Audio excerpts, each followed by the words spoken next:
All right. Welcome, welcome, welcome. I don't see. All right.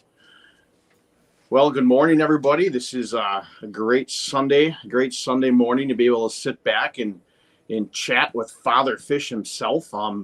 Welcome to the channel and welcome to my live stream. I'd have to say, like I said this in a message when I talked to you, that you truly are an inspiration to many people in this hobby, and including myself, to be able to really open up the ways that we think about this hobby in general, and just broadening your vision and horizons of what can actually be done in these aquariums. So thank you very much for Well, being thank here. you, Patty, very much. And I really do appreciate your channel and all that you're doing. You've done some just wonderful.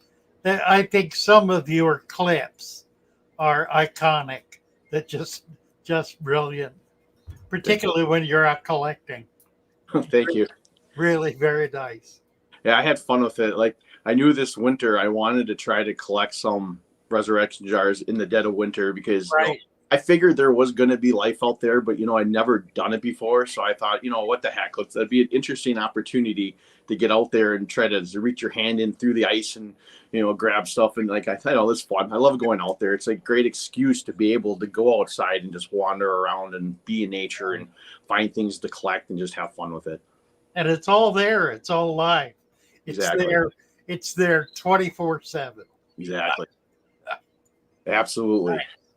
So my plan, like I discussed with you already for today, is sort of an interview style live stream a little bit. I've got a list of questions to kind of go over and ask you. Like some of the things, well, a lot of the questions I kind of know the answers to already because I do watch a lot of your videos, obviously. But there might be people out there that don't know some of this information, especially about your method and stuff that I would really like them to maybe, if not know what it is, maybe understand it a little bit more from your own mouth. So that's kind of where I wanted to go with it today. Like a few more people to get in here, but that's okay. Tommy, hello, how's it going? He's here. NC's here. Yep. And see Mexicali, Jorge, how's it going? Nice. Sweet. So I guess we'll get going with it and people can jump in and we'll say hi along the way. And Vinoxky. what's that? Vinoxky's here. Nice. All right, let's go here. Question number 1. Yes. So at what age did you get into the hobby, and like what was your first type of setup as? Like what was the young Lou Foxwell? How did you start in this hobby? Wow. I think I started prenatally, near as I can tell. My first memory of a fish tank was when I was, I guess, 3 years old, on Belford Avenue in Baltimore, Maryland. Uh, my parents owned a home next to my mother's parents. So I was at my grandparents quite a lot. And my grandmother had a tank sitting in a window on a radiator. And I remember that, don't remember what fish were in it, but I remember that tank distinctly. It's one of the strongest memories of my young childhood. And I was just utterly fascinated by it. I think from the day I first could see anything. My first attempt to keep anything would have been a resurrection jar. It would have been something I collected in a jar, in a ditch, or out in the backyard, whatever, from a pond. And I'm certain I did that as a very, very young child. By the time I was 7 years old, I had fish tanks. I was collecting, and they were kind of homemade fish tanks. Nice. I remember there was we lived in Freeland, Maryland, way up on the Maryland line, just outside of Pennsylvania on a farm. We were only there about a year. We loved it. Everybody loved it. But my father went into the ministry and that took us away from there. So we sold that and then life went in a completely different direction. But there was a barn out in back and there were all kinds of jars and other containers and whatnot in that barn. And I had a fish room. I'm pretty sure I was 7 years old. Nice. It was just a conglomeration of whatever I could find. I'm sure there were tadpoles in one and crayfish in another. There was a little stream that ran out in the back. So I was down in that all the time. So yeah, from the time I was really little, as young, as far back as I can remember, I've always had something in water, in a container, in my captive hands. Nice. That's awesome. So did you start the whole too many tanks, or like the addictions we have with having not enough tanks? Oh, day You one. started that. Yeah, day one. Well, what was fun was when I got to be a teenager and could begin to get around some, I started to meet some of the other people in the hobby, mainly through the stores. The first person I met was Merle Cohen and his brother Dave. They owned aquarium. They founded Aquarium Products. They had a little store on Greenmount Avenue in Baltimore. And I think I was 14 or 15 when I first went there. That would have been 1954. My grandfather, I told the story in one of my videos. I went out on an oyster boat with my grandfather. By then, they had all moved to Kent Island on the eastern shore. That was in about 1944, right after the war. They were my grandfather was working at Glenn Martin up until then. He was head of the tool and die shop. He made all the tools they built the airplanes with. Nice. Or at least maintained with. But he didn't want to do that anymore. He wanted to be his own person. So he moved back to the shore, which is where our family was from. So if you look at heritage, both sides of my family, the Foxwells and the Parks, settled. They were settlers. They were not immigrants. Okay. They were not colonists. They were settlers. That is to say, they came into this country before it was a country in the 1660s. Nice. Both sides of the family. They came. They landed at the Richmond colony, and then took excursions up the bay independently. Don't know if those two boys knew each other back then. They got to know each other because they both settled in an area off Cambridge, near Cambridge, Maryland, called World's End. They called it World's End. Nice. It was the end of the world. I've been back there, and it's nothing but a mosquito-infested swamp. I mean, that really is, nobody lives there. There are a few broken down shacks that have been there forever, and I'm sure my ancestors grew up in one of them. But so my heritage is in the swamp. Nice. Going back hundreds of years, we've lived in the swamp. So swamp is just it's in my blood. So yeah, nature and aquatics. Yes, it's in your blood. It's part of you. That's awesome. That's great. Well, that kind of leads me in to question 2. from that young 3-year-old boy in Baltimore to when you first started the YouTube hobby or YouTube platform? Can you really explain, maybe, I know it's a long journey, but kind of briefly explain your journey from that point to when the inception of Fatherfish, the start of Fatherfish? Well, it was never my intention to do anything like this. When I graduated from high school from Baltimore City College in 1959, I was accepted at Randolph-Macon and Union College. We went to Union first so I could look at it, but then the plan was to go to Randolph-Macon, and that's where I would matriculate. Unfortunately, it was so stressful. I got a migraine headache on the way to Union. So when I landed at Union, I didn't want to drive anymore, and I was happy there. So I stayed there for 4 years.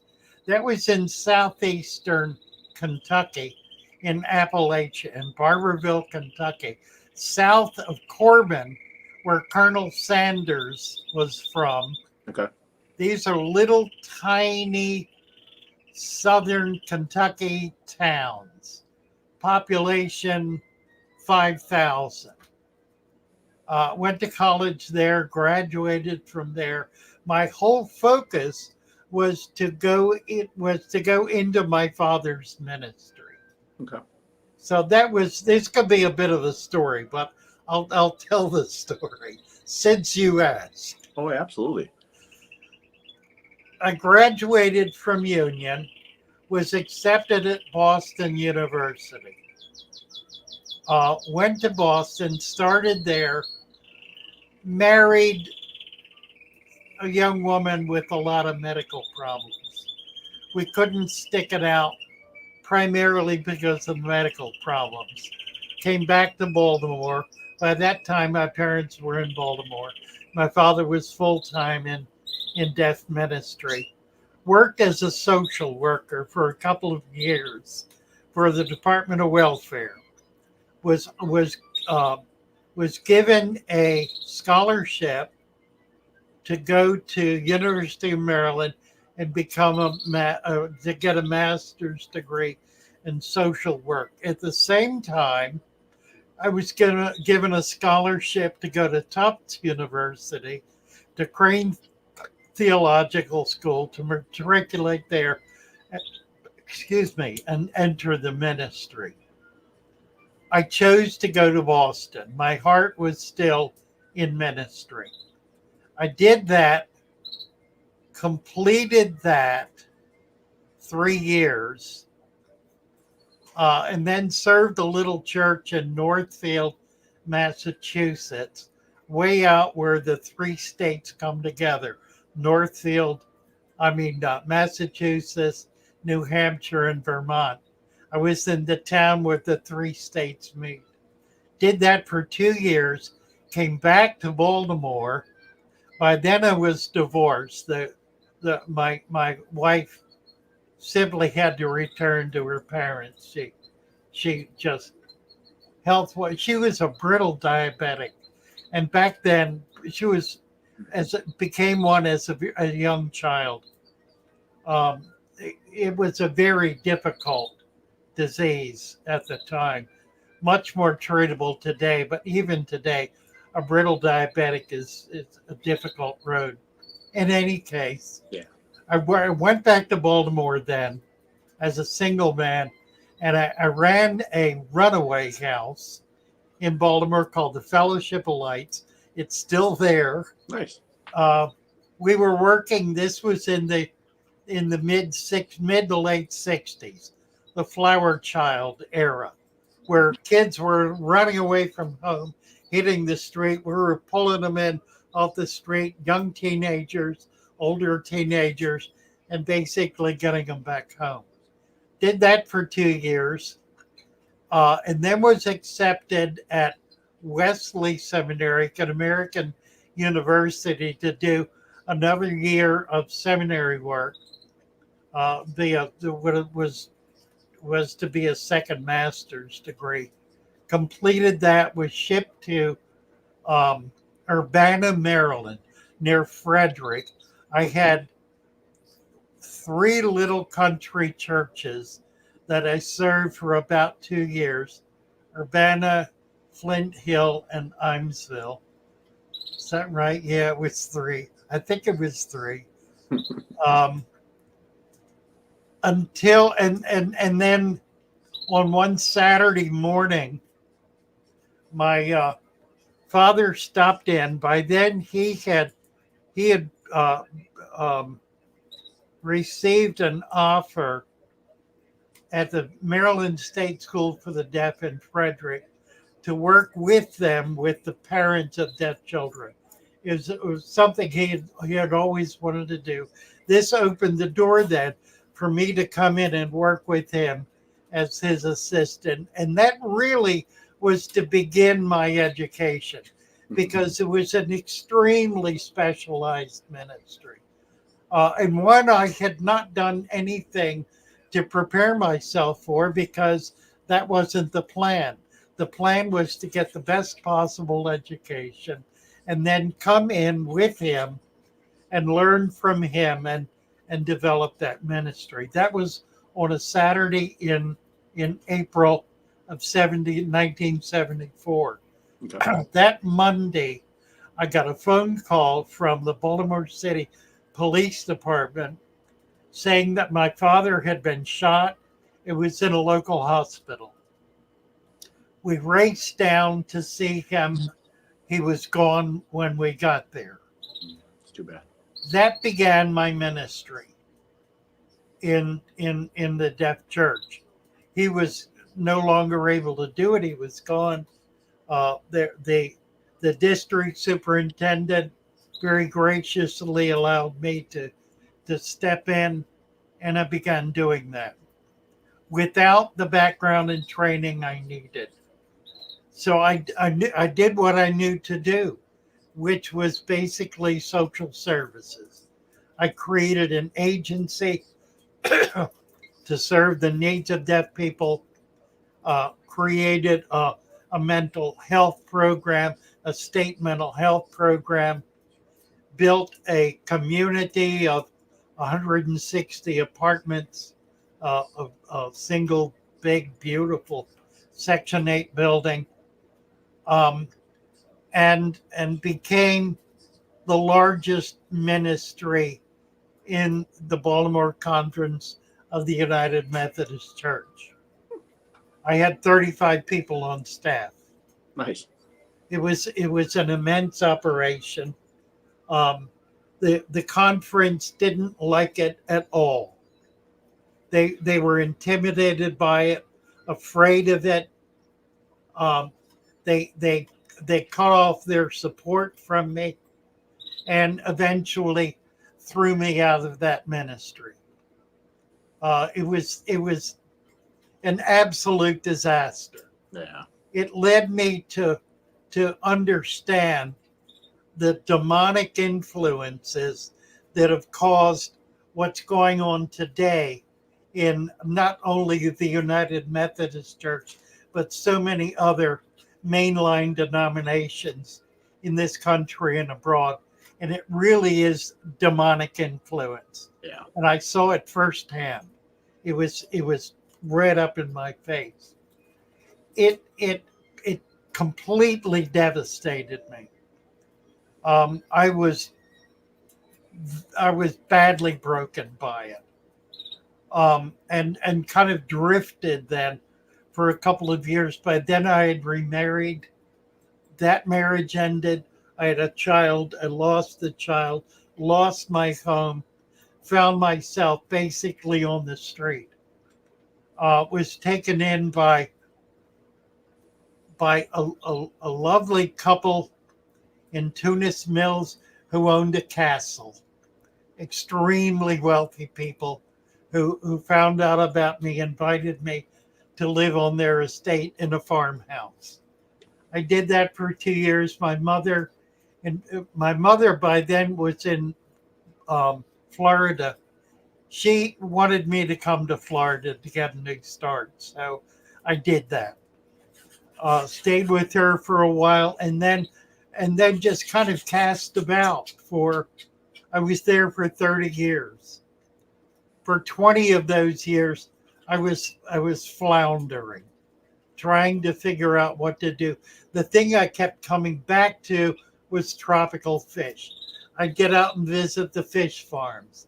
I'd go to the wholesaler, visit shops, built friendships among other hobbyists, got involved in working with some of the local farms, eventually wound up opening a store. And that kind of brought it all together. When I opened the store, one of the men who was helping me told me I needed to get on this thing called YouTube. I didn't want to do it. He came in and made some videos, posted them on a channel. They're still up there. I've got them posted now on my channel. 5 years later, I figured it out and realized I really did need to do that. Yeah. Did that for 5 years 2 years, I guess. 2 to 3 years, must have been 3, in Florida. Closed down the shop, came to Maryland. That was 2 years ago. And that began an explosion in the channel, in my life, in the business. It was coming back home because I came back to family, was able to get some family involved with me in what I'm doing, and then the whole thing just began to grow, and has reached the point now where I have 10 people working for me. Some of them living in somebody living in India, Sri Lanka, Denmark, and Scotland, as well as people here in the States, as well as family and friends here locally running the local operation. So it just exploded. I'm on a retirement income. I don't take any money out of any of this. It all goes back into it. Really, every penny of it goes right back into it. I'm living on my retirement income, which is adequate for me because there really isn't anything I want. I just like doing what I'm doing. Oh yeah. So there's the story. I find it very interesting, and I know you do have some videos on it on your channel, which if people want to go out and check those out too. So I did know a little bit of your backstory before because, like I said, I do watch your channel quite a bit, and I like hearing about people's stories of their lives leading up to what they are today. So I find that interesting, and like with that whole journey, like my wife always tells me, God never gives you more than you can handle, and everything basically happens for a reason. So I mean, obviously you had to go through those journeys and those trials and tribulations, but you found what he was ultimately waiting to give you, Who knew? And here's the thing, I had fish every step of the way. Exactly. And that's perfect. I always had a fish tank, always. I've never been fed up with the hobby and given it up. Never for a day. Nice. That's awesome. Well, before we get to the next question, let's see if anybody else is in the chat here. Ron from Garage Aquatics. Hello. Maul from Aquarium Delirium. How you doing? Angela Brown. Hello. NC's Pleco Cave. I said hi before, and thank you for subscribing. Jim's Fish. Hello. And I think that's it for the chat right now. Oh, Aquarium Delirium. Yep. That's Maul from Aquarium Delirium. He was my first guest 2 weeks ago. Real nice. Cool guy. And then John from My Fish Tanks Aquatics, and Bitor Snow Dog. That's my brother-in-law. He's the one that composed my theme music or whatever, entrance music for my videos. And he's the worst fantasy football champion ever to live. But that's wow. That. So anyway, wow. Let's go to the next question. So we learned about the young Lou Foxwell from the child all the way up to pretty much the inception of Father Fish. So can you explain exactly what is the father fish method. Now, like I said, there might be people that don't really know what it is or know vaguely of who you are. Can you explain sort of what your method is to maybe get people to understand it a little better who may not know? Well, it kind of comes from two directions. The one direction is simply my life, my childhood, and recapturing the joy and fascination of my childhood. The other, however, is much more formal, I guess, and it really grows out of Amano and Wallstead, um, Merle Cohen, who I mentioned to you, and um, um, oh God, what is the name? Geothermal. I can't remember. It'll come to me. I'm sure. Anyway, um, and it's what has come to be called the natural aquarium. It was really started, I think, formally in in the Far East. There was a man uh, from Malaysia, I believe, who was maintaining saltwater fish in natural environments in hotel lobbies with essentially no electricity. And he was doing it by collecting everything from the wild. Merle Cohen found him, got to know him, brought that technology back to the US. He by then was one of the luminaries in the industry, both in terms of fish and products. So he began promoting that system. It was picked up by GARF, Geothermal Research Foundation, as a saltwater system based on building a substrate of what they called miracle mud, which was nothing more than a heavily bacterially enriched substrate that was the foundation for their aquatic system. They were growing coral in that system. It was picked up then. The concept was picked up by two people almost simultaneously. There was Amano and Wallstead. Wallstead did the research on it. Amano did the promotion on it. Um, and they, I don't know that they ever worked together, but they were certainly working in tandem. I got involved in about 2005, about 5 years after their efforts had begun and developed. So I came in later on and wanted to open a shop with that kind of system in place. In doing so, I realized that based on Wallstead's research, that there were two major problems with the system that had been designed up to that point. Now, the research was all in place. They knew exactly what was happening, why it was happening. Amano had made it clear that there was a brilliant future for this system. Wallstead had demonstrated the functionality of it.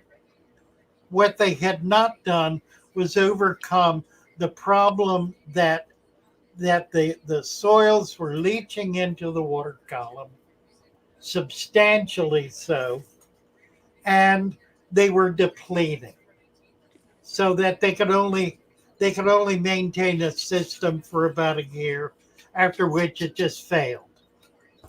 So I took those two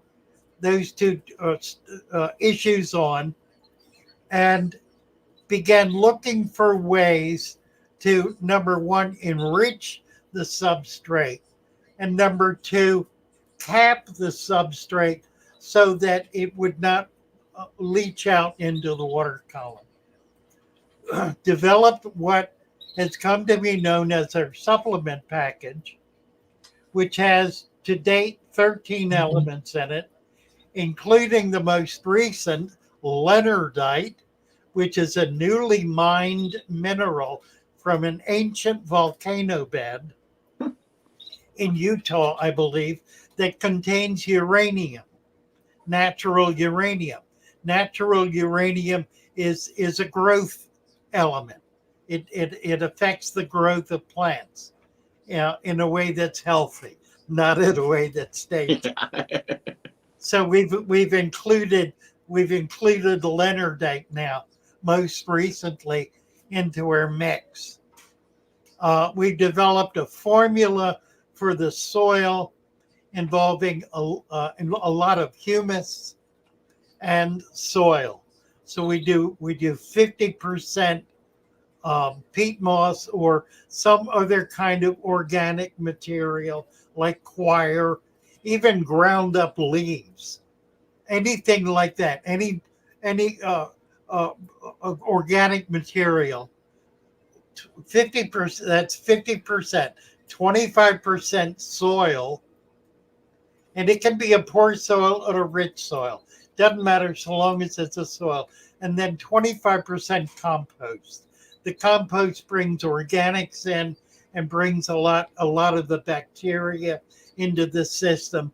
That's the soil to which we add an amount of our supplement that builds the whole mineral foundation to last up to about 5 years, long enough for the whole system to cycle.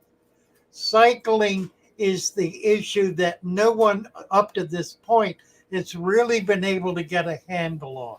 We've done it by super saturating the soil, the substrate, with mineral content, a broad spectrum of minerals and some biologicals, in order to make sure that soil, which once it's in place, you can't add to it.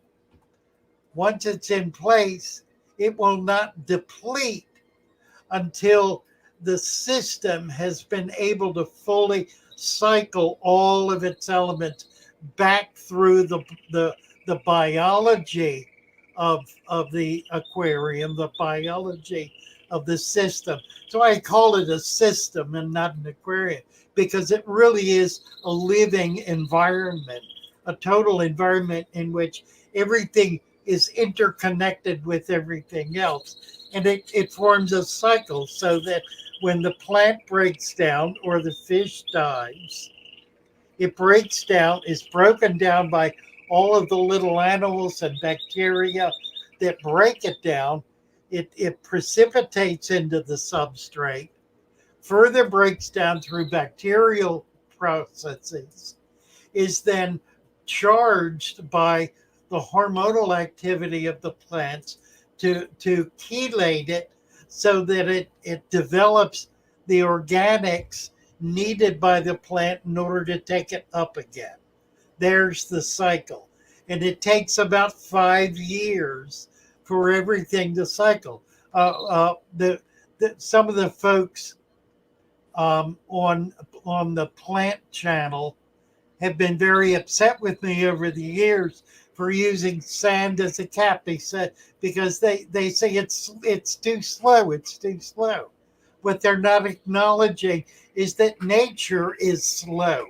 Nature takes a long time to go through that process and to build it. From the time a plant is living to the time it has died and returned back is a matter of years, not days or weeks or months, literally years. So you need a system that can sustain itself for that length of time in order for it to begin to fully cycle. So that's basically the system. I did see a question here from Ron from Garage Aquatics, which I would. So once it's cycled, is it essentially permanent? Is what he's asking. So yes and no. it is permanent. However, there needs to be a continuing influx of energy. Energy energy dissipates. The energy that dissipates from the tank is not recaptured. Elements are recaptured, but the energy is not. So how do you replace that energy? That's the importance of the resurrection jar. The resurrection jar and the food web bring new material into the tank. We typically, traditionally, have done that by feeding the fish some kind of food, a prepared food, a raw food, a live food, whatever it is. With this system, the food is fallen, dried leaves from trees. That's the food. That is consumed by microfauna and macrofauna, which immediately become available food sources for small fish. Now, it doesn't feed big fish.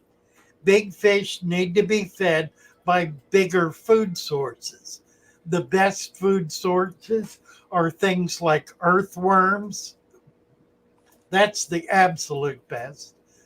Scrapings or chunks of fish or shrimp, other small fish, insects, anything that would normally come into a natural environment as a living organism that would be consumed by these larger predators. That then becomes the energy source that is the gasoline, the energy that allows the system to continue to function. So yes, you need to add food to it, but you don't do it by adding flake food, because all that does is rot. It deteriorates. It is already a deteriorated product. That's what it is. It's a rotted, deteriorated product that has been flash frozen, if you will, at a point in its that makes it somewhat stable, but not actually stable. So when you put any kind of prepared food in the tank, you're putting rotted material that within the first few minutes of it being in there is already is breaking down at a greater and greater and greater degree. In other words, it's not fresh live material. It has little or no energy in it. It has no life force in it. It's not in any way alive. The leaves that you're putting in there are feeding microorganisms. So the importance of putting microorganisms in the tank is absolutely critical, because that's the living creatures that are converting these leaves into organic material, into material that can be consumed through the cycle, through the chain. Nice. Okay. Well, with those explanations, you've answered a few possible questions already down the road, but that's okay. We'll touch on them again. So that kind of led me into your additives with your soil, which you did just touch on some. So I wanted you to explain what you sort of did, the benefits of the soil of your additives compared to, like potting soil, just a straight up potting soil and compost, maybe not adding additives, maybe to like an aqua soil someone might put underneath their cap of sand. What benefits does their additives give compared to not having them in there? It obviates the need for fertilizer. Very simply, there's no need for fertilizer. And the difficulty with fertilizer, there are a number of problems with it. The basic problem with fertilizer is that if it's a liquid, it's in the water and not in the soil. If it's like a tablet, like a FERT tablet, It contains a limited range of minerals and other chemicals which impact the environment and the root system of the plants at inopportune times. Here's the thing to understand about plants is that at every different stage in their development, they require different minerals. They get those minerals by triggering bacteria to manufacture the minerals. They release hormones. The plant roots, the cilia, release a hormone. That hormone influences bacteria, which with certain bacteria, which begin doing its job, creating the very specific mineral compounds, if you will, that the plant needs at that moment. By putting fertilizer in there, you're short-circuiting that process. And you're giving it, for example, iron at a point where it needs magnesium. So it takes up the iron because that's what's there. It can't get anything else. And as a result, it does not grow normally. It'll grow, it may be the mineral that grows leaves. So you may get a huge flush of leaves, but it's not growing the root system or the stems. It's not creating the natural growth that the plant needs in order to be able to sustain itself. As a result, and we see it all the time with the formal aquascapers, their beautiful, magnificent aquariums last at the most 1 year. And then they just deteriorate. They fall apart. They can't be sustained anymore because they don't have a living environment. They've got a synthetic environment in which they've loaded it up with elements to do a very specific thing, basically to grow leaves or to create color or whatever it is. They get that, but then that's all they've got. And the plant is not strong enough or sturdy enough to be able to sustain itself. Okay. Yeah, I myself stopped using fertilizer well over a year ago. Actually, when I first started setting up these dirted style tanks, I always used it religiously before then, just because that was, well, you need to use fertilizer for your plants to grow. Well, right. What I found is like I wasn't using it, and I'm like, well, my plants are growing very well without it. Why do I need it? So very cool. It's like so many other things. I think in large measure, a lot of these products that we have are developed not out of any attempt to circumvent nature, but out of a lack of understanding of how nature really works.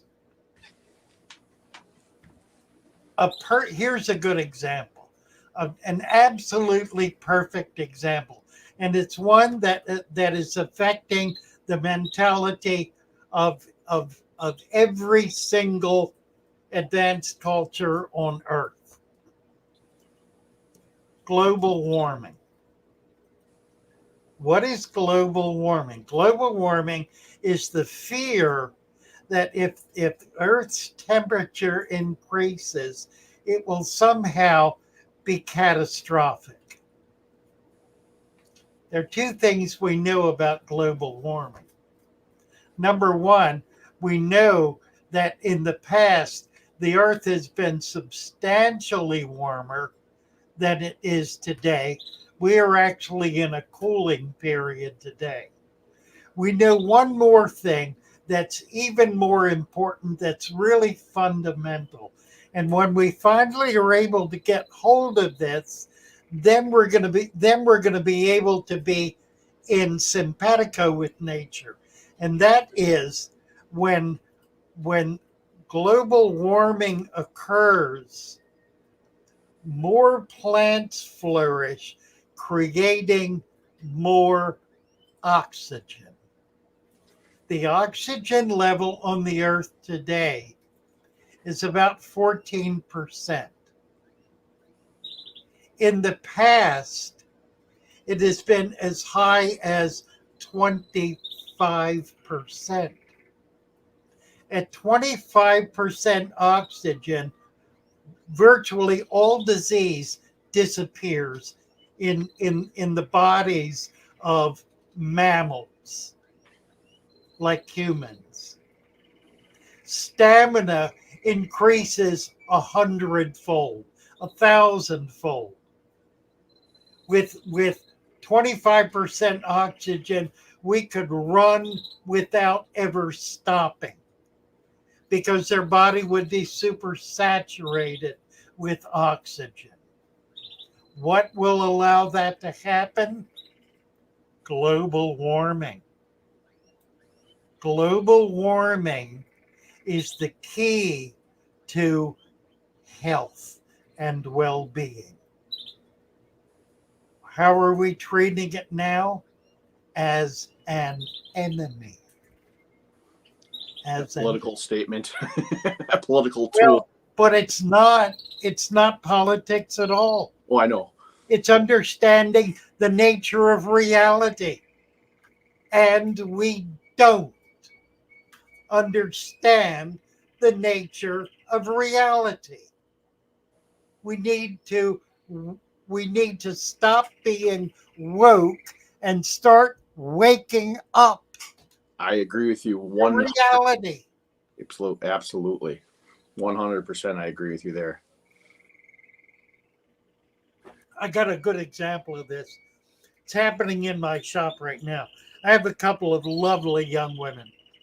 But young, they're in their 40s. They're young women. I'm 84 this week.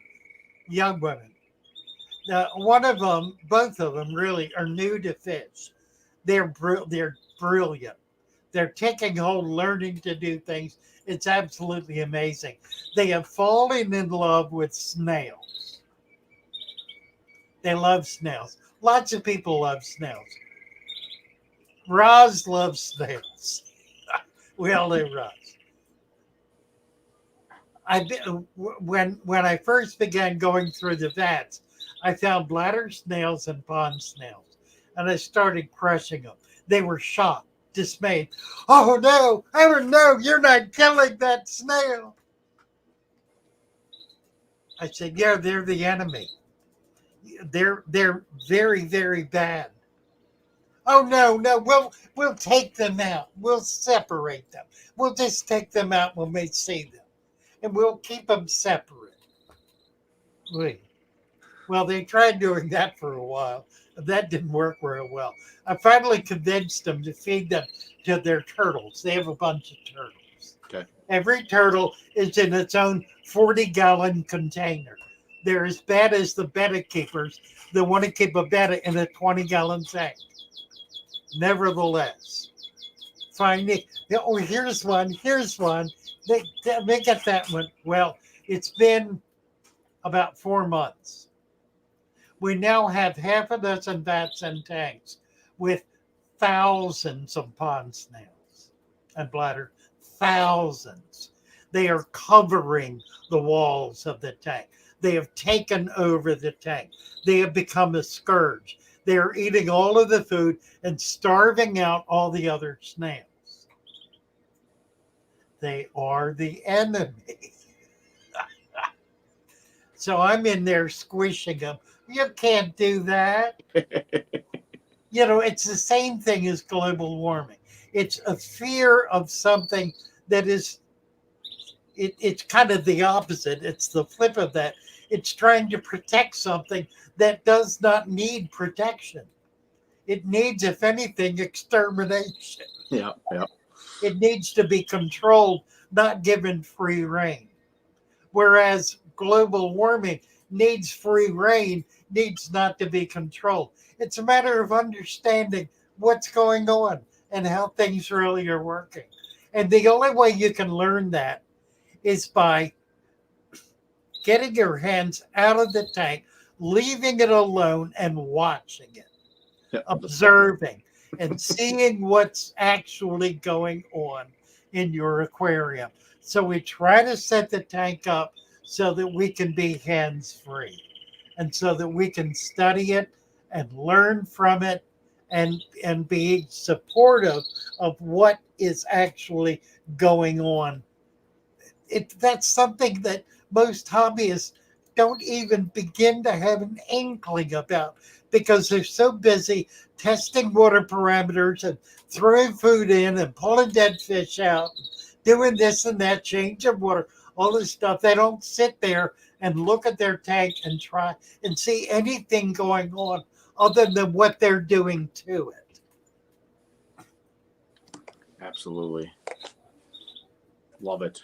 Absolutely love it. Like I said, I was very much in that opposite approach before We have all been there. Yeah.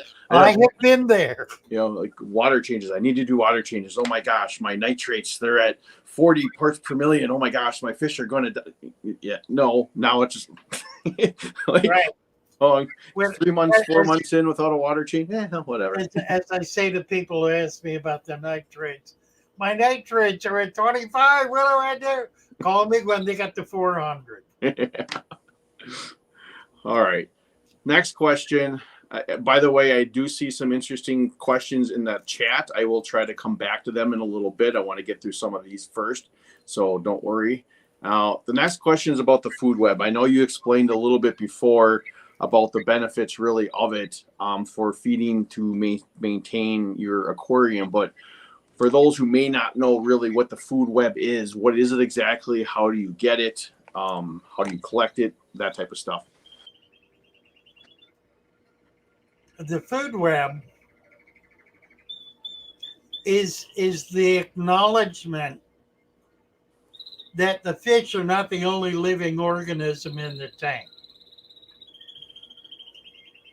And that the microscopic world, the things we can't see, are every bit as important, if not more important, than the fish and the plants and the snails in the tank.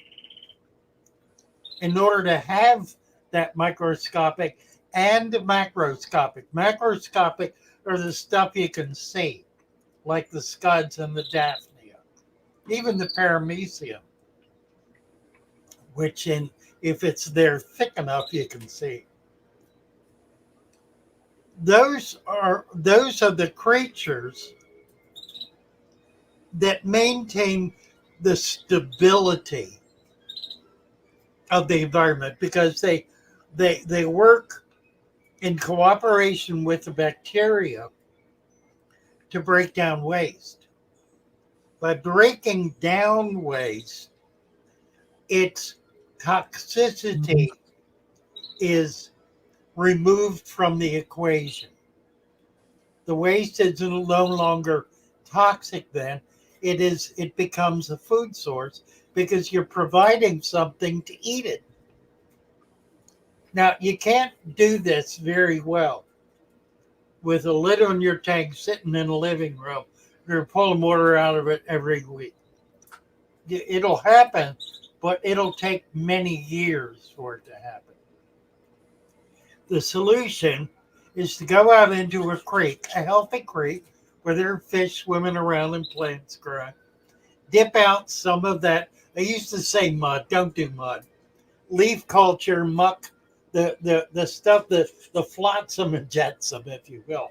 You know, not pieces of plastic and rotted steel, although steel would be good.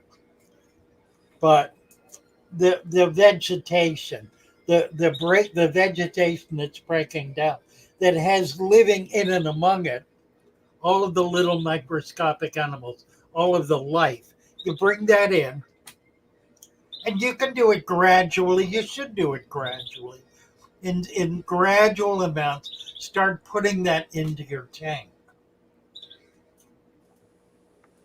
Well, what about parasites? I know. Here's the thing about parasites. Fully 50% of every living organism is a parasite. You cannot avoid parasites.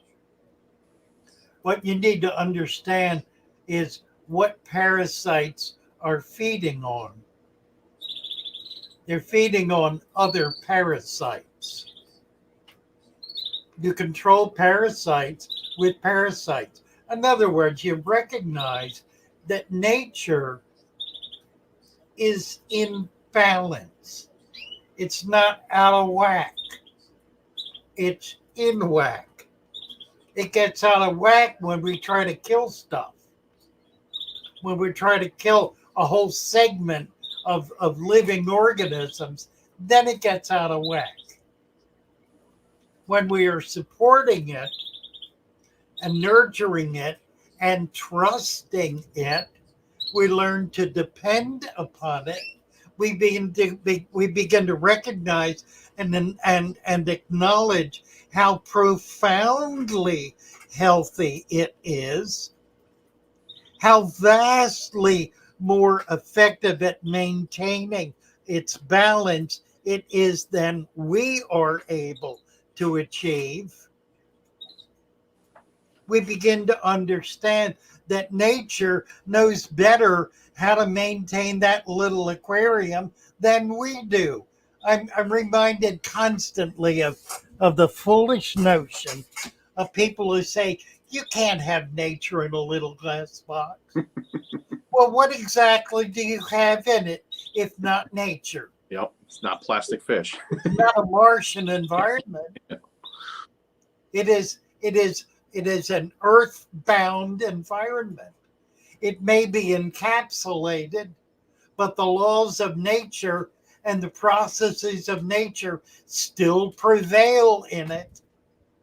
It may not have whales living in it, but it's got more going on in it than you're aware of.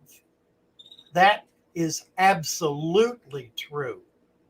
And when you were treating it as though the only thing that's going on in that tank is what you are aware of, then you are the enemy of that environment, because you're destroying it in the attempt to maintain it.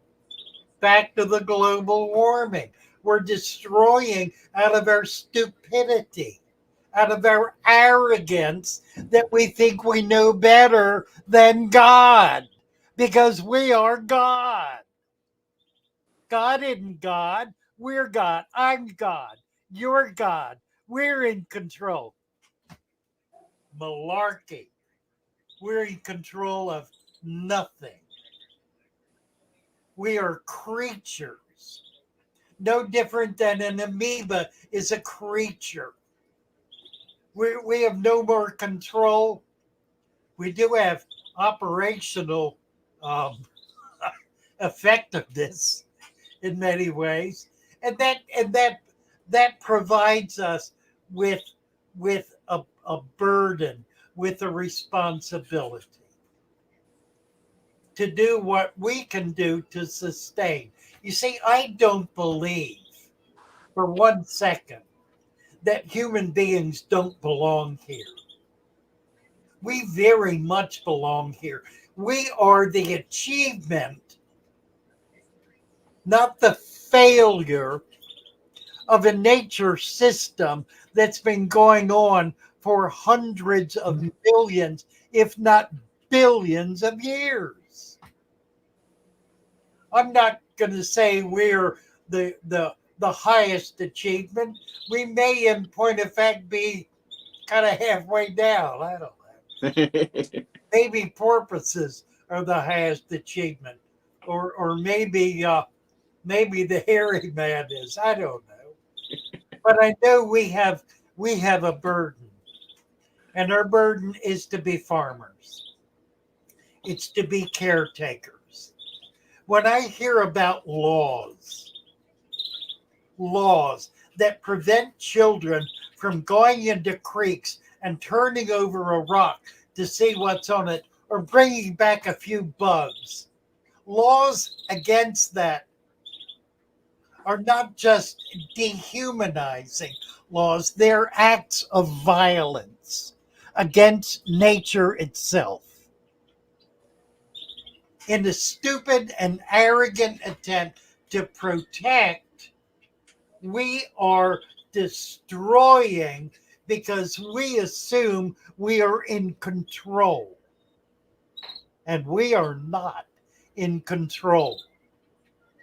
When we're working in Simpatico, all of the really advanced farming techniques that are being developed right now are organic. They're working with nature, working with the soil, not throwing stuff into it to make it do things, building it up to allow it to be what it is at best. We haven't learned to do that yet. Not as a population, not as a people, not as a species. And we must, if we are to survive, if this nature system is to survive our exploitation. I don't think anyone could have said it better right there, to be honest with you. I do want to touch on one thing as far as like the whole parasite thing. I know that's a question I get a lot in some of my videos when I collect and show stuff with that. They're always worried about what could be introduced into your aquariums. And that's where I always lead them back to your Discord.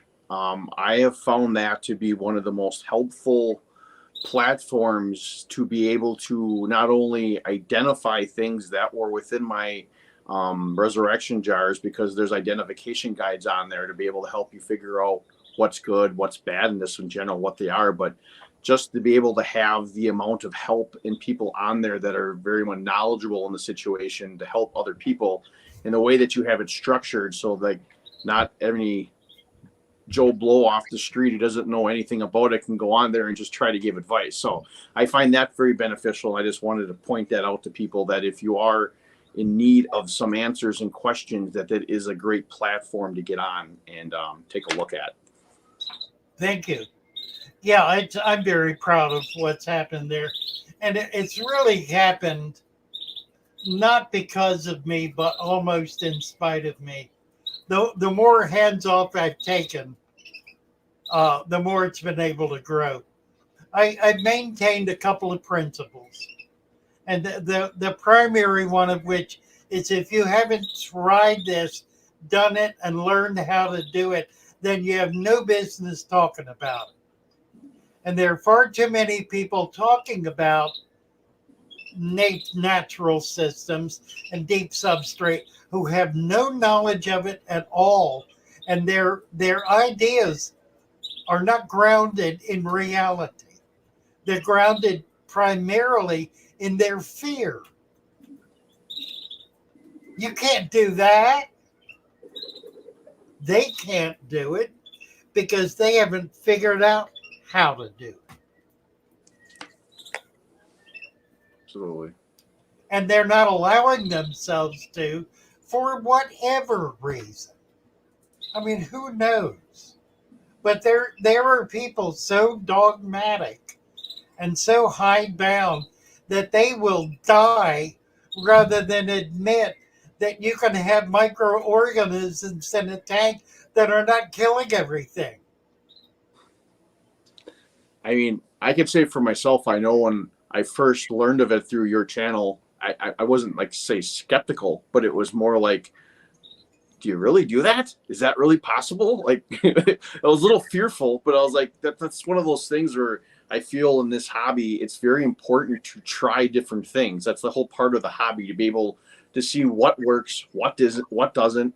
I mean, every individual hobbyist has always got what they prefer or what they like more than others, but you're really not going to know what those are unless you try those things. So I'm grateful I wound up trying it, threw it in a tank and let it see how it went. And then I wound up doing it to the majority of my tanks down here. I still got to get a few more of them. I just got lazy getting down and collecting more jars. But yeah, so I find that to be I could see the skepticism from maybe people that don't understand it at first, but to truly know that it is a possible thing. You can do it. as long as, like I said, you observe those jars and really make sure that you don't have anything in there you don't want, like the dragonfly nymphs or stuff like that that may hunt your fish. But other than that, the little organisms, in my opinion, that's really nothing to worry about. But yeah, there's a concept that has been popularized for about the last 75 years that has taken over the mentality of Western civilization. The concept is sterility. The minute we discovered bacteria about 75 years ago or so, it made our breath stop because we suddenly realized there was an entire world of bugs out there that we didn't know anything about and had no effective control over. So our immediate reaction was kill it, kill it, kill it, kill it. And we're still in that kill it mentality.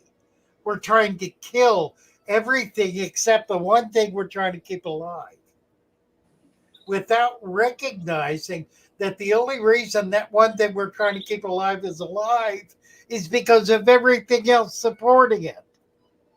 So when we kill all that stuff off, what's left is death.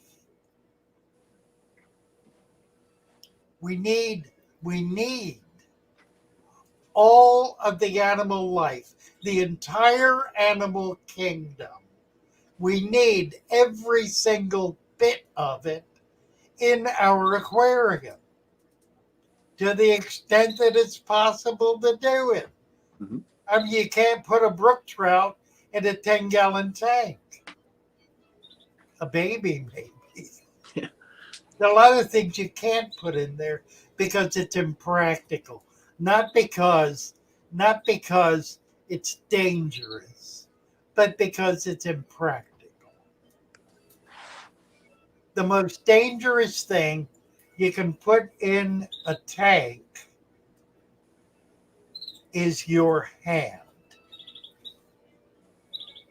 Keep your hands out of the tank and let your tank be what it needs to be, what it wants to be, what it's trying to be. Very true statement. That ain't an absolute, but it's a like 99%. Oh yeah, I mean, us as humans sticking our hands in those aquariums, we're creating more of a problem than it needs to be. Like nature will sort itself out and find its way. You know. Yeah, water changes are the best example. The only reason to do a water change is because you have so fouled that environment that it's not possible for it to sustain life anymore. And that's exactly what the guys who are doing who have big fish in their tanks. They're fouling the water to the point where it's impossible for that water to sustain the life in the tank because they're fouling it, because they're not allowing anything in there other than the fish. Everything else is being killed off. So there's nothing supporting that fish. There's nothing maintaining the health of the environment. So you foul it, you change it. You foul it, you change it. It is Russian roulette with a fish tank. It absolutely is, because the day is going to come where you're not going to be able to change it, and everything is going to die because you fouled it beyond its ability to sustain life. And you foul by killing. That's how you foul. You foul things by killing things. Other than pond snails and bladder snails, stop killing things. I have to say, you keep touching on subjects I was about to ask you yet. What's in the chat? What do people do? I haven't been looking at it. Let's see here. Let's go up a little bit. I know someone asked, I wanted to ask you, where did it go? Maybe it's gone already, too far up the chat. I didn't realize that. Someone did ask if you ever would make your own fish food. I know that one. That's a good one. Yeah, I've done lots of them. Made lots of different kinds of fish food. Um, where I'm at today with that is I would rather go to the supermarket and buy a quarter of a pound of raw shrimp and scrape it and cut it up and feed it to my fish than almost anything else I can think of, because it's absolutely perfect fish food. And by buying it at the supermarket rather than in a little pack from the pet shop, you're getting it fresh rather than something that's freezer burned and been sitting frozen for a year or 2 years or 5 years and has no food value left at all. Earthworms. You can buy earthworms at Walmart. Cut them up and feed them to your bigger fish. It's an absolutely perfect fish food. There is no better fish food. Nice. Very true. And it's cheap. Yeah. I mean, I feed. And it's fresh. It's alive. Yeah. And you can put it in a cup, put it in the fridge. It'll last for months. I know another question I had seen. I don't know who asked it because I can't get that far up in the chat, which I seen was, could you take your additives for your substrate and then put them into capsule form to use as tab, basically? Yeah, basically. Yeah, people have tried freezing it, and that's pretty good. That works pretty well. Particularly if you freeze it and then freeze that cube in a bigger cube so that it's surrounded by ice. Then we just stick it in there. You're not losing any of it into the water column. Capsules like gel caps or some other kind of gel bag, something that will deteriorate. There are other things you can do like that. A syringe, putting it in the syringe, sticking the syringe, that tends to cause it to bubble up. You got to be careful. There are ways to do it. I haven't done it because I don't. When I set a tank up, every tank I set up has got dirt and the supplement in it. In fact, we're manufacturing it now, and we're manufacturing bags of it, like 50-gallon bag, 25-gallon bag, 10-gallon bag that has everything in it. It's full formula, has a supplement, has the mix. It's everything is in it. You just dump that in there, cap it with sand. That's what I do anymore. So what would you suggest to somebody that already has maybe a dirty tank set up, but they don't have your additive in the soil? Could you do something like you just explained by freezing Well, it? you certainly can, but the critical thing is to cap it with sand. Yes. Get it 1 to 2 inches of sand on top of whatever you have there now. That immediately contains what's there and allows for whatever is being created, the detritus, to precipitate into it and get down in there. That creates soil. Soil is an organic material. It's made by nature. Soil does not exist as an element. In other words, it's not broken up rock. It is an organic material that's created. We create it. We can create soil in our tank by simply allowing precipitation. It'll take a while, a few years, but it really 6 months. In 6 months, you can have soil in your tank just by having sand. Nothing more than sand. 3-4 inches of sand. In 6 months, you got a layer of dirt in the bottom of it. Yeah. Automatically. Just that's the way it works. I could say from the first dirty tank setup I ever did, it was probably close to 5 years ago. At that point, I don't think you weren't really big on YouTube yet. And I had actually come across it. I've told the story before to some people, Dustin's Fish Tanks, and he was doing dirty tanks. So I was like, I want to try this. And he was using a gravel cap. Then I came across your channel and I found an old video of yours where you gave like all the ingredients you used for your soil, and I kind of wrote them all down. Then I went to my local like Menards store near me and tried to pick up as many of them as I could, which obviously why it's better to go to fatherfish.fish and go buy that additive than it is to try to spend the money trying to do all that on your own. It'll cost you $100. Right? Yeah. And my question was, I wasn't really sure what to do for a cap at that time. So I know you used sand, Dustin used gravel. So I went with gravel because I wasn't sure. And, you know, I found out the hard way that really how much dirt was created within that cap. I had a large Amazon sword in that one tank, and I grew so big I wanted to get it out of there, but there was so much dirt everywhere within that cap that it was just creating another dirt layer of a cap on top of the dirt. So that's when I wound up scraping as much of the gravel out as I could from the top layers, and then I added sand over it, and I've been using sand ever since. So I finally got Dustin on the phone a couple of months back. I think he called me. I was buying some of his plants. Got him on the phone, and he said, "What's this sand thing?" So I gave him my 15-minute lecture on sand. And at the end of it, he said, "I've learned more in 15 minutes than I ever knew about substrate." I mean, you know, and it's so strange because this is one of the absolute geniuses of the hobby in terms of growing plants. I mean, there is nobody who can hold a candle to what Dustin does with plants. Mm-hmm. It is utterly amazing. I can't do it. I can't begin to do it. But he's stuck on gravel. Yeah. He's absolutely stuck on it. I'll tell you who else is Bill Barr is stuck on gravel. Wallstead is stuck on gravel.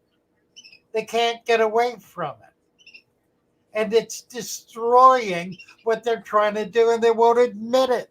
And it's because Father Fish is saying, Sam, that they won't try it. Because Father Fish is an idiot. No, I agree. And that's going to come to some questions I got for you, too.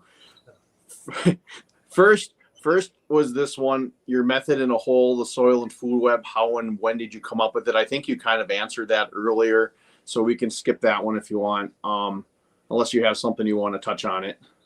No, I think we covered it. Okay. And then this was the one which you touched on a little bit before, is I know you kind of created a steam of turmoil somewhat in the fish community when you sent out that video. I don't know, it was maybe almost 2 years ago now, about not changing your water.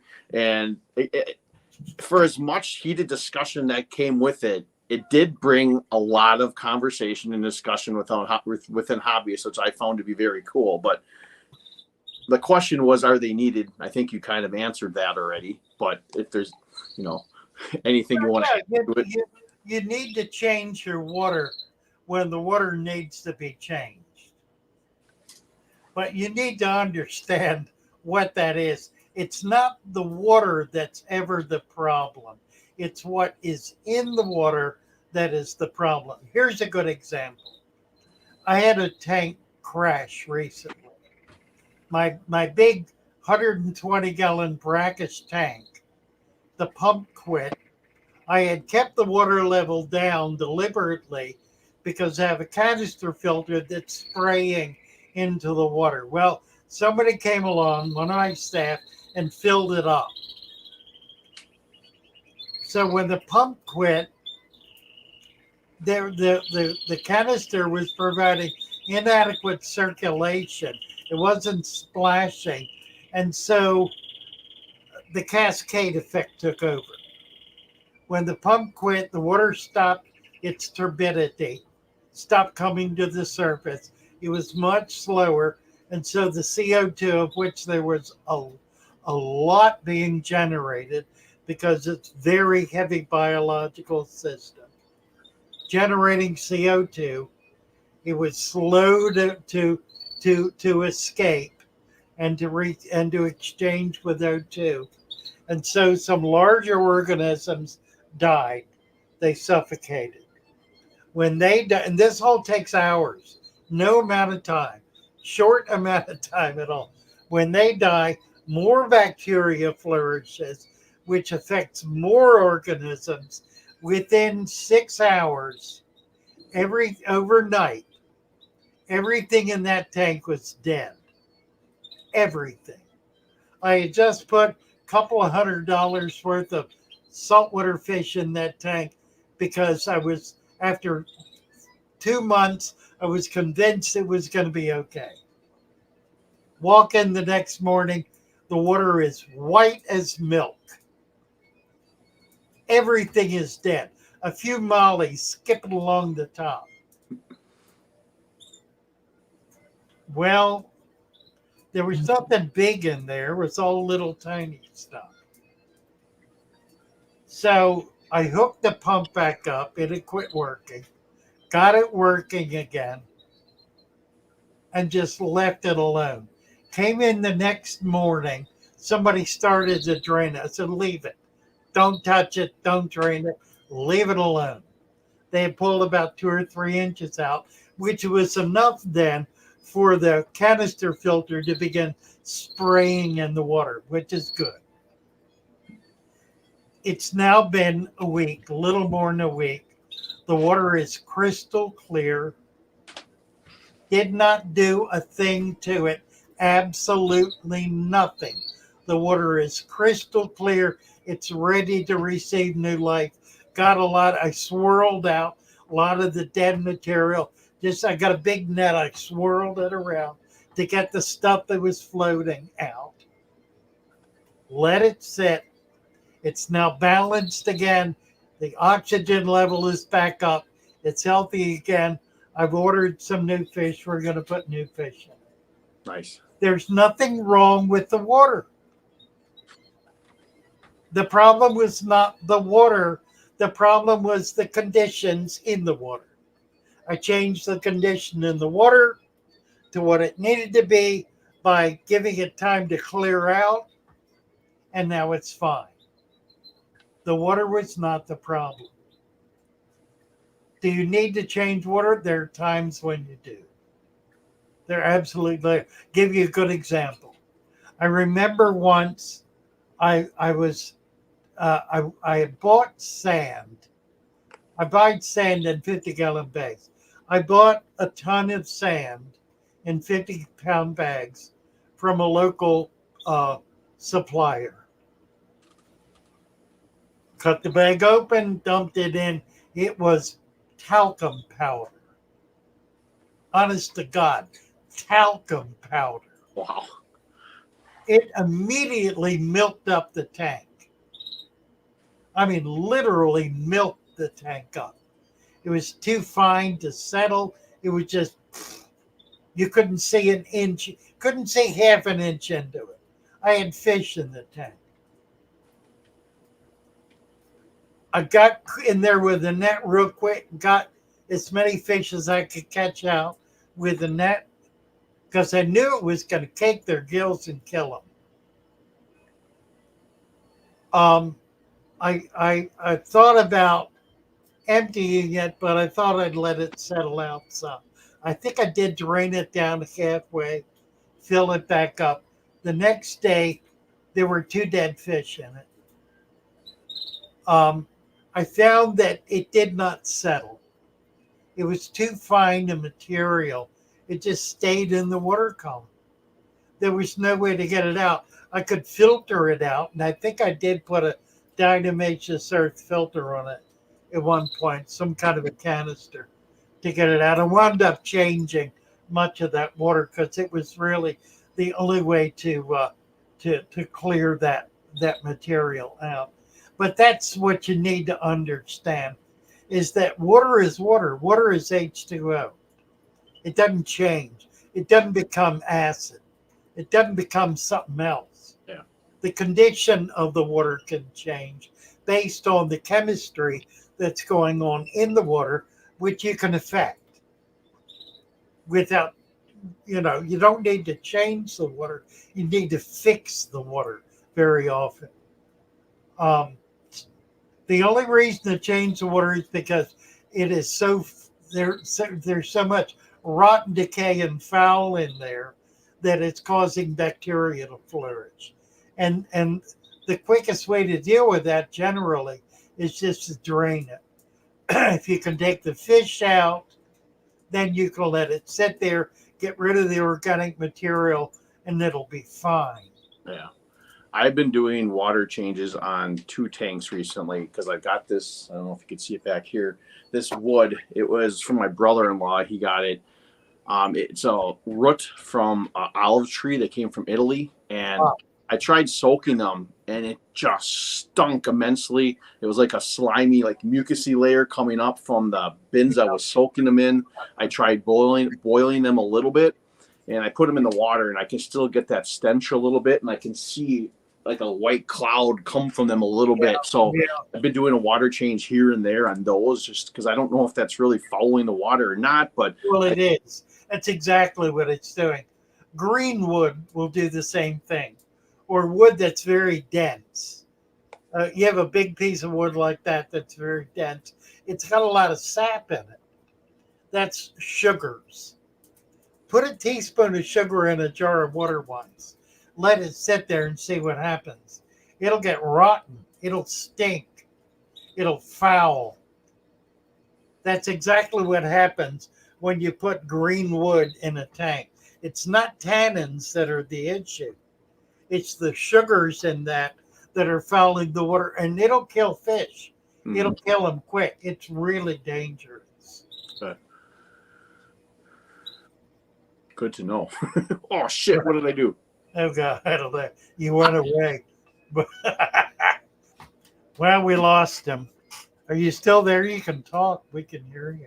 All right. I don't know how to get back. I'm backstage. How do I get out of backstage? You're not backstage. Oh, I'm not? No, your camera is off. Oh. I can still hear you. Oh, what is going on? What did I just do? I'm sorry. Hang on. The camera quit. Oh, there. Ta-da. Fumble fingers on my phone here trying to hit things. I have no idea what I did. But we're back. How about that? Very good. Very good. All right. So, next question. That was a good example of something I wanted to say. Never panic. Yeah. Never panic. When something goes wrong with a tank, before you do anything, sit down on your hands and look at it and think about it. Before you do anything, don't jump in there, oh my God, I got to fix it, without any clue of what you're doing. Because you will do the wrong thing 100% of the time. Mm-hmm. You will do the wrong thing and you'll make it worse. Don't do anything. When you see a fish struggling, watch it. Look at it. Before you grab it and do anything and wind up making it worse. Don't panic. Nice. Yeah, well, I was panicking a little bit. I thought I cut us off.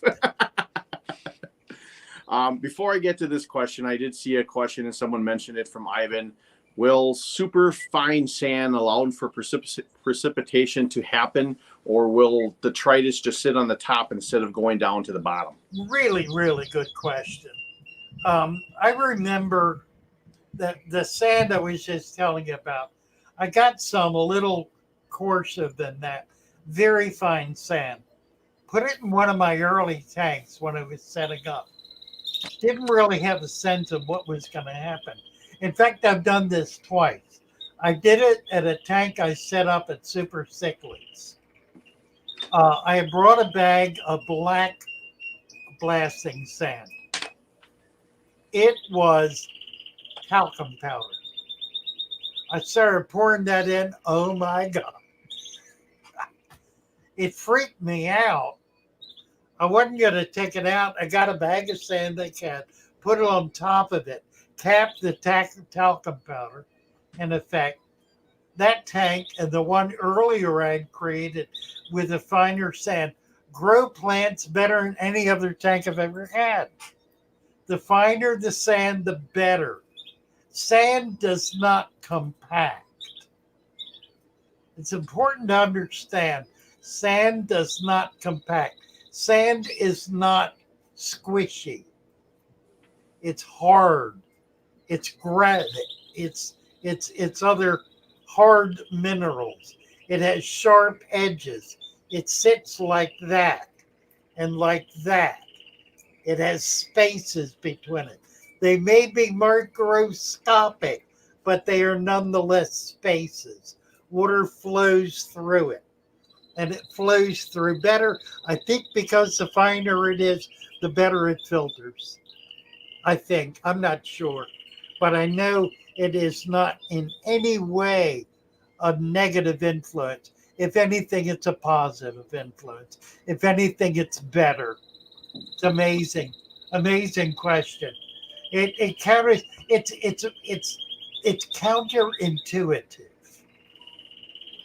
And by that I mean what we think is happening is not what we intuit, is not at all what's happening. And very much of our understanding is counterintuitive. Very much of what we think is just wrong. And it's wrong because we haven't thought about it, we haven't studied it, we haven't looked at it, we haven't really figured out what's going on. We just have this notion on the top of our head, ta-da, and we do that, and it doesn't work. And we don't know why. But it's because we have not delved down into the reality of the situation to figure it out. We're just using some notion on the top of our head as though it were true. That's what woke is. It is accepting at no value what someone else has said at face value, accepting that something that someone else has said as though it were true without examining it for yourself. In other words, woke is the mentality of a slave. It's the mentality of a thoughtless, witless person who does not know how to think. And they don't think. They simply accept these words that are put into their brain through their ears as though somehow they're true without examining them, without studying them, without thinking through and understanding what the reality is. Don't be woke, be awake. Think, understand, learn. Don't accept anything anyone says as though it's gospel. Do not accept one word I say as gospel. Try it, test it, try for yourself, do it yourself, learn for yourself what the truth and what the reality is, and you'll be 10 steps ahead of me. That pretty much what this next question was about too, is basically those that find your methods controversial, matter water changes, your food webs and others. Like, what would you say to them to make them understand your views? I mean, I think what you just said was actually a pretty good explanation for that as well. You know, the reality is I say a lot of things like that are intended to be intended to shock, if you will. Like, never change your water. I change water. I change water in this tank 2 or 3 times a year. Not all of it, but probably half of it. Simply because things are happening I don't understand, can't figure out. And so I just change half the water. And it makes it better. Mm-hmm. And I really don't know why. I'm not that smart, not that insightful, not that deep into it to be able to understand exactly what's going on. I'm not a scientist. I'm a practitioner, if you will. I'm a hobbyist. and I'm not as smart as most of the really great hobbyists that have come along. Not as smart as any of them. None of the greats. I mean, I think about all the people I've known before me who were brilliant hobbyists. I can't hold a candle to any of them. I really can't. I've learned a lot from them, and I've learned a lot from just doing this 10,000 times. I've, as I said earlier, there's never been a day in my life when I have not had a fish tank. I'm 84 years old. I've had tanks under my arm in my house, with me every day of my life. And I've learned a few things. And a lot of the things I've learned have to do with leaving alone and not mucking about and doing stuff that's going to screw it up. Now, let me show you something. This tank down here, you can see into it now. Up until yesterday, you can see into it. Same with the one above it. It had been sitting there for 2 years, so tanned, so dark, you literally could not see an inch into it. Hmm. It was healthy enough, fish swimming in it, still fish living in it. Not as many as I put in it because I couldn't see them enough to be able to deal with them. When I finally emptied it and drained it, I got a half a dozen fish out of it, and then set it up. Now you can see into it, so it's better. I guess it's better. It's better for me. Yeah. Okay, that's a water change. That's 100% water change in that tank after it's sitting there for 2 years with no water change, simply adding. I put glass on top to reduce evaporation, Hmm. so I don't have to add much, but there's still some. So that's an example of a water change. Now, when I say never do water change, for 2 years I never did a water change. And then it just got to the point where the tank was worthless to me. Couldn't see into it, didn't know what was going on, had no idea what was in there. So I changed it. Not for the tank, for me. Did I make it better? Better for me. Hmm. Better for the tank? I have no idea. Yeah, better for the tank ultimately because I couldn't take care of it. I didn't know enough. So the fish were not being taken care of adequately. So that one's next. That one needs to be done. Nice. This one back here, I've done major water changes in that tank once I've had it 15 years. And that was when I moved it. I will a couple of times a year, I do about a 50% water change in it. And it's doing pretty good. But I don't let it get to the point where I can't see into it. If Yeah. you can't see into it, then you really can't. You can't help it. You can't do anything. You got to be able to see into it, and that's what happens to a lot of my tanks. They got too much tannin or too much organics to be able to see into it, and then you're stuck. Yeah. Then what do? You got to do a water change or put a filter on it. And very often, filter won't work because the particulate matter in it is so fine, it won't filter out. It's like the water is stained. You can't get it out. It's molecular, so you have to change the water. I said that there's a time and a place for everything, and like I said, I just, my personal opinion, especially with the water changes, is like if it's not needed, there's really no reason to do it.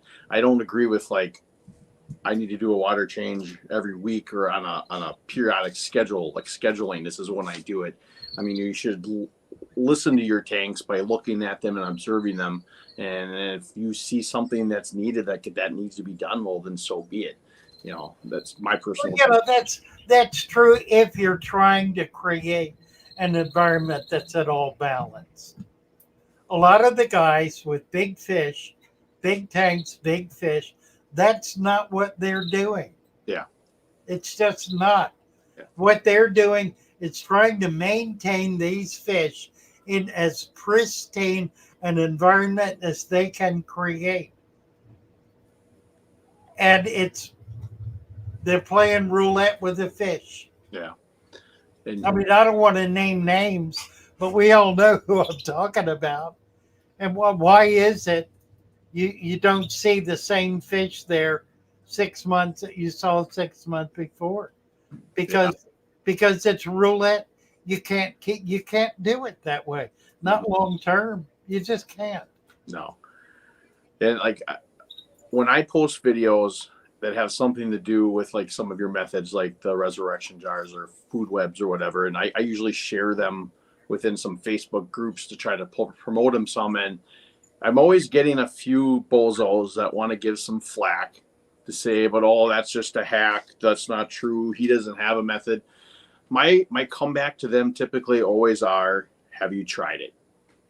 Take the man out of the equation. And they have not. Yeah. They have, or they tried it in a way that guaranteed failure. Exactly. And I've had a few people do that. Do things that were so obviously wrong that they were building in failure to prove it didn't work. Mm-hmm. And it's like a lot of people are just scared of change. They're not understanding to it.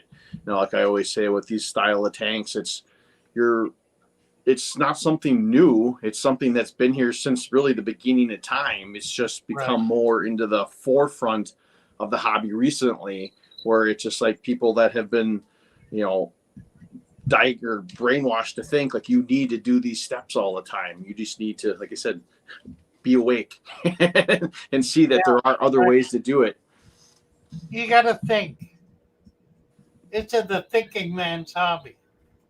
You can't do it properly without thinking, without learning how to think, learning how to understand. It's biology. Mm-hmm.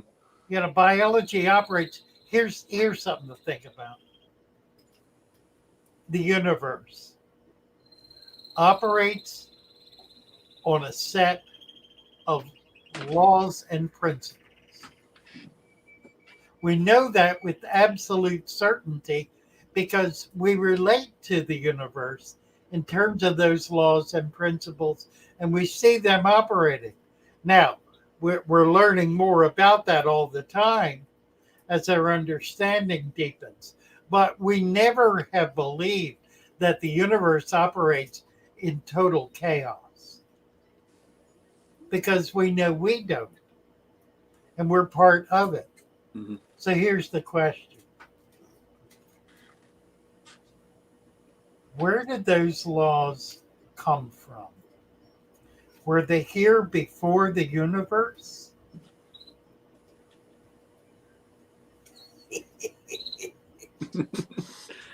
That's a good thinking point. Didn't they have to be? Yeah. Didn't the laws exist before reality embellished them? Yep. Very true. Presence. Very true. If you want to know what God is an assumption that we make in order to make sense of reality. And I stake my life on that assumption. I know that assumption as deeply as I know anything, even more deeply than I know anything. So, is it true? It absolutely is true to the extent I have the ability to discern truth.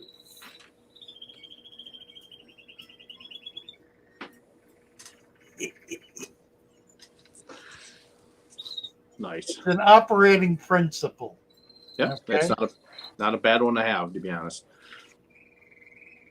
All I'd right. rather have that than not. Exactly. How do you live with the notion that there is no ultimate reality? that there are no laws, no principles, no nothing. Everything is cash. How can you function with that kind of mentality? Well, truth is you can't. What you do is you become a slave to what other people say and Hmm. other people do. So you're living essentially outside your brain, being a puppet, being a tool, being a slave to someone else's mentality. Yep, that's Is very that is that any way to live? not at all. Not at all. That's unfortunately you see a lot of that. An awful lot of that, and an astounding amount of that. And where does that come from? This the whole question of slavery is interesting. The notion that the only slaves that exist are black skinned. Well, that's utter nonsense. Hmm. Before there were black skinned slaves, there were Slavs. Before there were Slavs, there were Irish. I mean, every single population has been enslaved by every other single population. I was watching something recently that said, "Oh, the Koreans. Did the Koreans ever have slaves?" Oh no. Turns out the Koreans had the longest lasting slave population of any human population in history. Who knew? Yeah, And who knows? what were they? Chinese. Chinese. Interesting.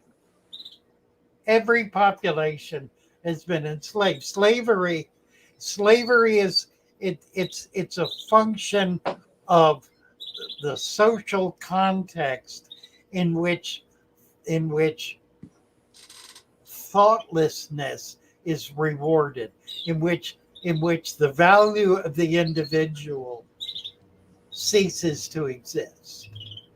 And there is only the collective, there is only the mob, there is only the powerful, there is only the few. That's the real danger. To hold up someone as greater than you. There is no one greater than you. There is God. There is ultimate reality that's greater than you because that created you.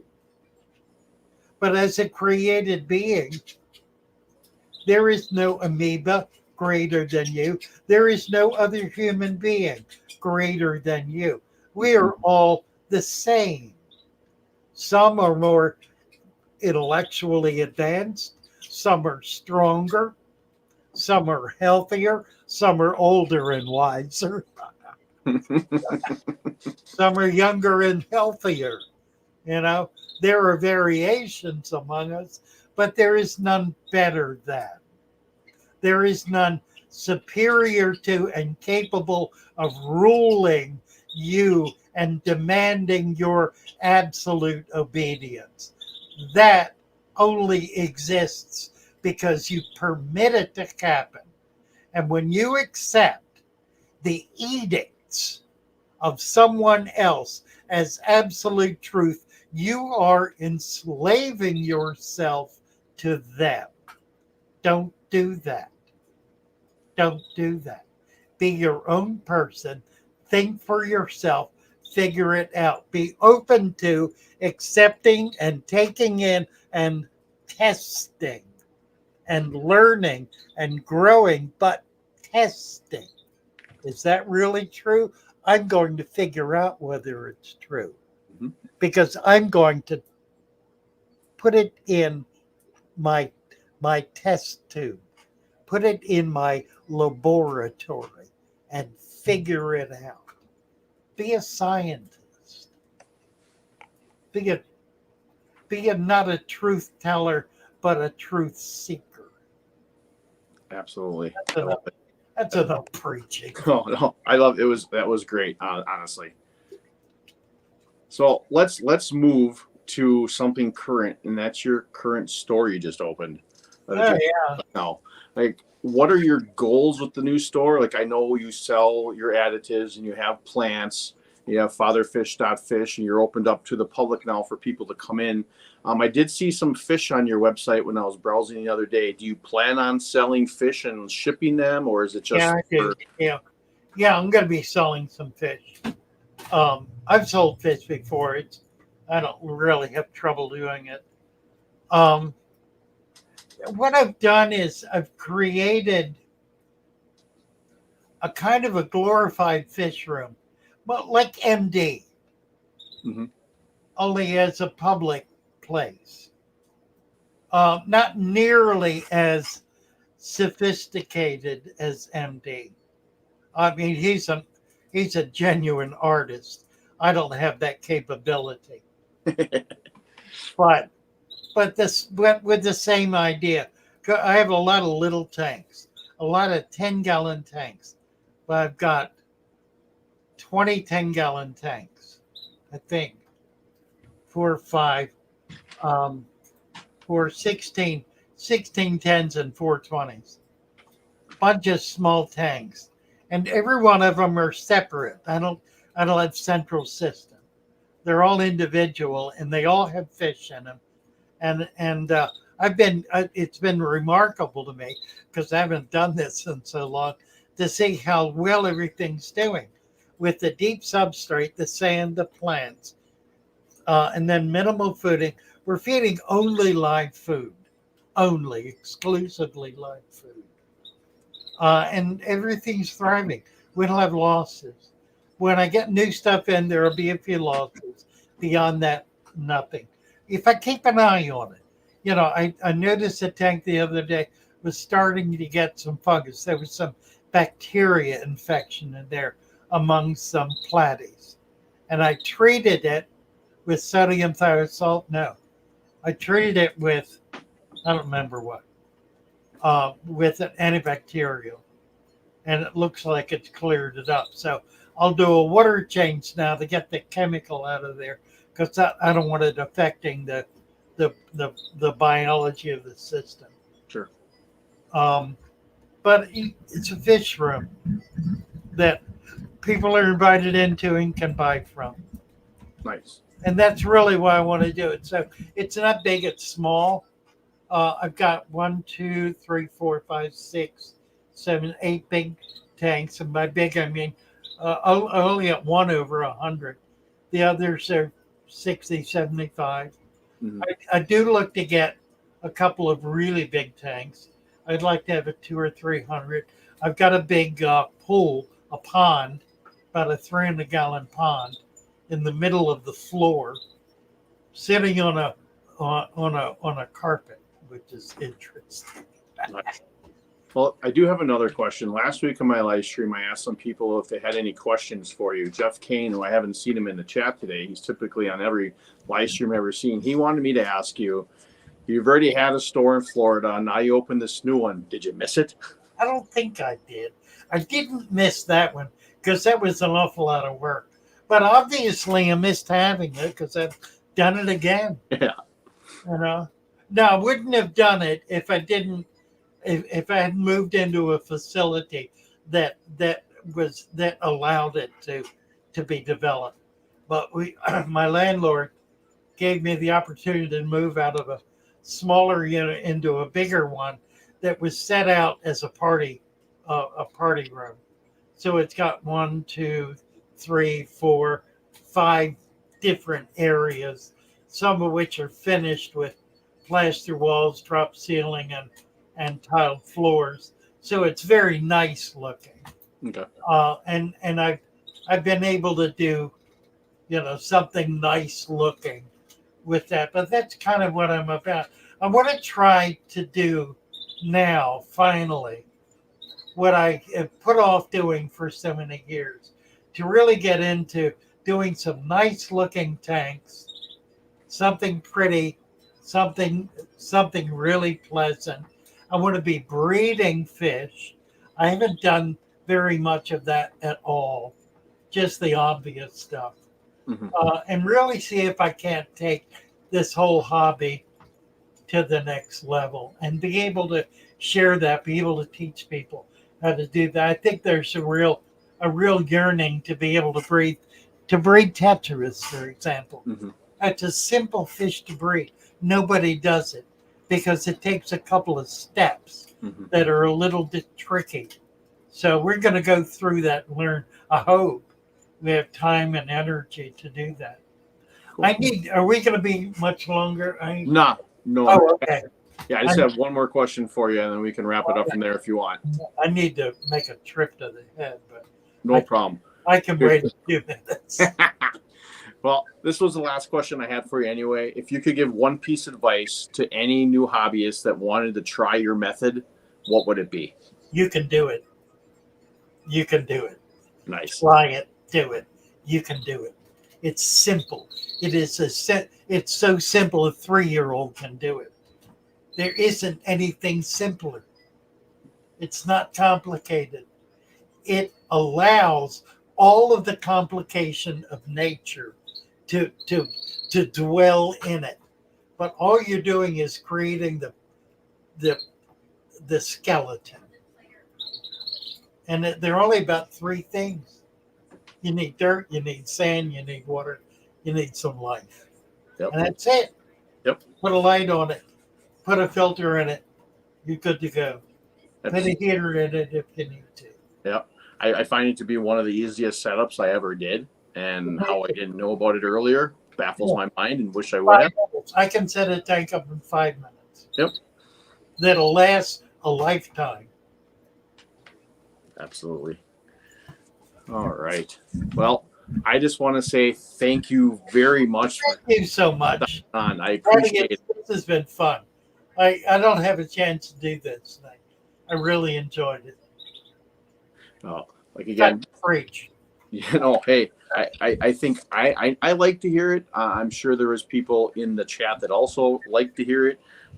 It's very inspirational. And like I said, I appreciate you very much for coming on. And if you're out there, make sure you check out Father Fish's YouTube channel, check out his Discord, and also fatherfish.fish, and go check out his additives and plants and everything he's got on there.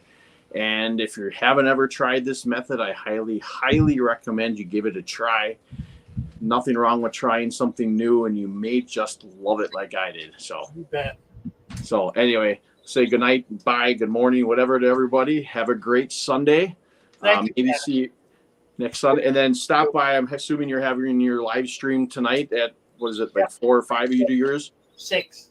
6. Okay. So where are you located? I'm in Wisconsin, so I'm an hour behind you. You're an hour behind. Yeah. Yeah. So 5 your time, 6 my time.